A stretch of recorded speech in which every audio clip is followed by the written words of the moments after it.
6 heures, tu spawns dans un jumper tremblant en fin de vie. L'odeur est un mélange de gasoil, de tabac froid et de plâtre. Tu es serré sur la banquette passager entre deux collègues silencieux. Pas de discussion. Les grandes gueules débattent sur la réforme des retraites. Toi, la retraite, tu n'arrives même pas à l'imaginer. 7 heures, tu sautes dans la boue. Il fait 2 degrés, mais avec l'humidité, t'as l'impression d'être nu. Le chef, un type avec un bouc et un rire gras, t'appelle. Il a l'air sérieux. Eh le nouveau, va me chercher le forêt à trou carré. Tu te figes. T'as un master en histoire de l'art qui ne t'a servi à rien, mais là tu doutes. Tu cherches partout. Toute l'équipe éclate alors de rire. Tu souris bêtement, par réflexe. Tu n'as pas vraiment le choix. T'es l'intérimaire, le bouffon du roi BTP. 9 heures, t'as déjà porté l'équivalent d'une Twigo en sac de ciment. On t'envoie au fond du trou. La tranchée. Tu as de la boue jusqu'aux chevilles. Tes doigts sont gelés sur le manche de la pelle. Tu regardes autour de toi. La terre éventrée, le ciel gris, les hommes qui ont abandonné.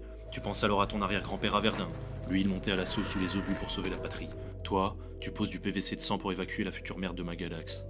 11h45, libération conditionnelle. Pendant que les anciens partent au resto, toi, tu t'assois sur un parpaing retourné. Ta gamelle, des pâtes réchauffées au micro-ondes dégueulasses de l'Algeco. Tu manges vite pour ne pas refroidir, et à côté, Didier, 50 ans, avec ses doigts boudinés, débouchonne une villageoise tiède. Il te propose de son antigel. Il t'explique qu'à la belle époque, on pouvait boire sur l'échafaudage, que la sécurité c'était pour les PD, et il te montre alors sur son Wikopété une photo de sa fille dont il a perdu la garde. Il a passé sa vie à construire, mais celle de ses proches à la détruire. 14h, l'accident bête. Kevin l'apprenti lâche une palette. Ça a failli écraser le pied du chef. Insultes, hurlements et menaces. On te demande alors de monter sur l'échafaudage. Le harnais, ça prend trop de temps. Tu montes. Tu penses alors à ton loyer en retard. Seul en haut, giflé par le vent froid, tu regardes alors tes mains abîmées, les mêmes qui étaient censées tenir des pinceaux ou des livres. Elles devaient construire ton avenir, pas les murs d'un inconnu. Tu t'étais pourtant juré de ne jamais finir comme eux. Alors tu regardes en bas, l'appel du vide. Tu t'avances une dernière fois, le regard livide.